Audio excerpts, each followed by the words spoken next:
de voir la nouvelle génération déferler toute dehors maa ngi leen ko doon wax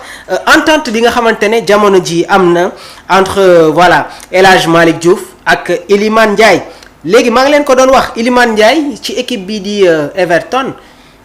il évolue sur le côté gauche footballatul sax comme numéro 10 parce que déjà ñoom ñi ngi ñëw sur un schéma 4-2-3-1 c'est-à-dire seen biir équipe dafay am un numéro 10 déjà dans les buts il y a Pickford au niveau de leur charnière centrale des fois ñu am tamit l'ancien défenseur passé par le PSV Eindhoven muy Braithwaite ak tamit le capitaine Tarkowski waaye tamit am na beneen défenseur bi nga xamante ne moom moo nekkoon ci équipe bii di Lyon muy Jack O'Brien nekkoon un ancien lyonnais ñëw rejoindre équipe bii nga xamante ne moom mooy Everton à droite il y a Coleman à gauche des fois mun na am des permutations il arrive même de voir Ashley Young jouer comme arrière gauche waaye tamit am nañu de jeunes yi nga xamante ne ñi ngi évoluer au sein de ce schéma qui a été mis en place au niveau de leur milieu de terrain Gardner ki nga xamante ne moom mooy Idrissa Gana Gueye ak Doucouré am na la capacité de projection moo tax par moment da ngeen koy gis il se retrouve derrière Calvert-Lewin ou Beto à droite il y a la concurrence entre McNeil ak Harrison Iliman Ndiaye se retrouve comme excentré gauche donc il ne joue quasiment plus comme second attaquant parce que Iliman bi muy nekk ci équipe bi di Sheffield ñoom dañu doon football sur un schéma 3-5-2 Iliman Ndiaye am na ay match yoo xamante ne moom moo doon football comme avant-centre su fekkee ne que ci kaw dafa am beneen attaquant il se retrouve comme second attaquant waaye nag dafay am liberté am tamit liberté nekk tamit comme genre électron libre bi mu ñëwee Olympique de Marseille ci lañ ko commencé di gis muy football comme excentré droite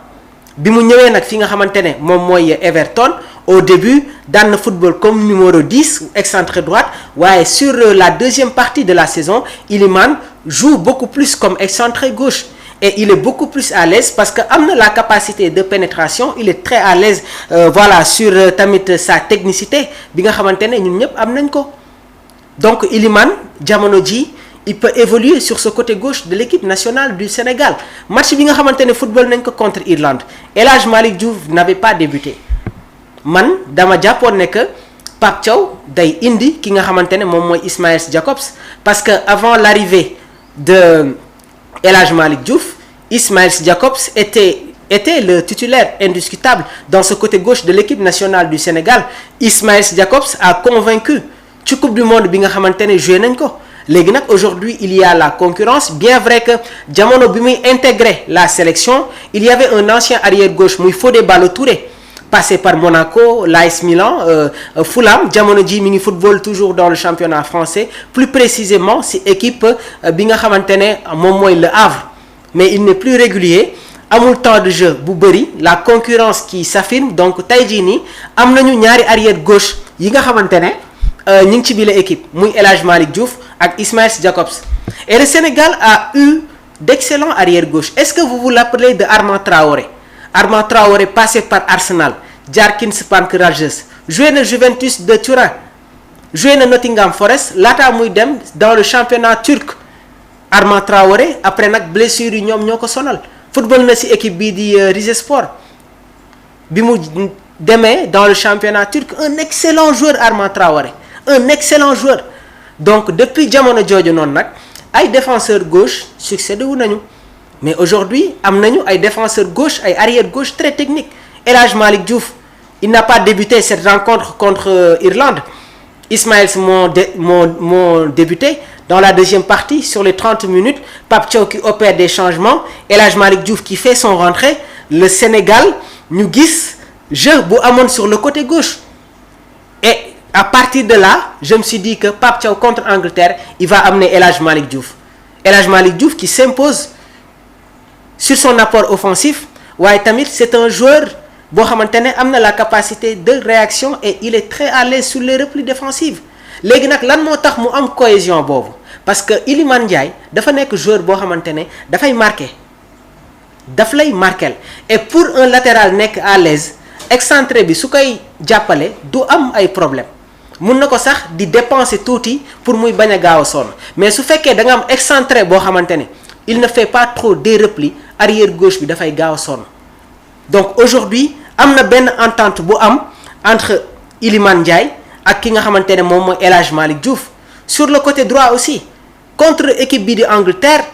Iliman gisoon nañ ko benn moment dans la première mi-temps mu dem football fële nga xamante ne mooy excentré droite Ismaïla Sarr ñu boole ko ak Kyle Walker mu indil ko ay problème parce que ce n'est plus le Kyle Walker qui était à Manchester City, bien vrai que c'est un grand joueur expérimenté, mais sur la technicité doole bi Ismaïla Sarr est en train de prendre ses responsabilités. Donc Pape Thiaw par moment daan nañu gis des permutations entre Iliman Ndiaye ak ki nga xamante ne moom mooy Ismaïla Sarr sur l'égalisation de l'équipe nationale du Sénégal. Gis ngeen la position de Ismaïla Sarr qui a égalisé, dafa quitter son côté gauche def des permutations ba egsi ci zone boobu. Donc cela veut dire qu'aujourd'hui suñu excentré yi mun nañu di permuter. Assane Diao biñ ko intégré ci équipe bi ci benn temps de jeu football na excentré droite football na excentré gauche. Donc Sadio Mané su ñëwaatee est-ce que duñ ko football loo comme électron libre football loo ko comme électron libre jël Ismaïla Sarr joué loo ko comme excentré droite Iliman Ndiaye comme excentré gauche, parce que match bi nga xamante ne war nañ ko football contre le Soudan nañu indi une attaque de feu. Contre la RDC nag dafa nekk ñaari match yoo xamante ne ce n'est pas la même chose, c'est-à-dire contre le Soudan nañu gën a renforcer attaque bi Iliman Ndiaye Ismaïla Sarr Sadio Mané Nicolas Jackson. Mais suñu football contre une équipe comme RDC seen milieu de terrain dafa baax et dafa nekk équipe boo xamante ne ñoom suñu entamé seen ay match dañuy indi un impact très important au niveau de leur milieu de terrain parce qu'ils ont d'excellents joueurs ci seen milieu bi. Donc il faut impérativement d'abord sur ce match remporter la bataille du milieu et être très réaliste. Donc ci match boobu noonu on peut avoir un milieu de terrain à 3, Pape Alassane Gueye, Idrissa Gana Gueye ak Habib Diarra. Contre équipe bi du Soudan, il faut miser sur l'efficacité. Pape Thiaw sera obligé de faire des sacrifices wàññi benn milieu de terrain pour gën a renforcer son attaque et faire une excellente prestation et mettre la pression à la RDC. Il faut avoir un résultat positif, résultat bi nga xamante ne day tiital équipe bi nga xamante ne moom la ñu war a jongante. Donc Pape Thiaw doit être dans la stratégie. Compo bu muy indi contre RDC contre Soudan du moom la war a indi contre RDC. Et aussi nay jéem a xool tamit nu ñuy reposer quelques jours. Il l'a bien fait face à cette équipe irlandaise dafa tourner équipe am pour mieux préparer la rencontre bi nga xamante ne football nañ ko contre Angleterre, parce que le 6 ñu football contre Irlande, le 10 ñu football ak équipe bi nga xamante ne moom mooy Angleterre. Dañuy football d'abord comme ak Soudan, après football ak RDC. Donc il faut ménager quelques joueurs pour leur permettre ñu am une condition physique excellente pour aborder ce match très important face à la RDC. Qu'est-ce que vous en pensez? Ban stratégie, ban tactique le Pape Bouna Thiaw war a indi ci bile rencontre. Donc comme je vous l'ai annoncé, on a parlé de cette entente entre Saliou Ciss ak Sadio Mané. Léegi nag dans le football actuel les doublettes sont primordiales dans les couloirs. On a vu Jules Koundé, Lamine Yamal cette saison avec le Barça. Il y a quelques années aussi on se rappelle de Marcelo et Cristiano Ronaldo,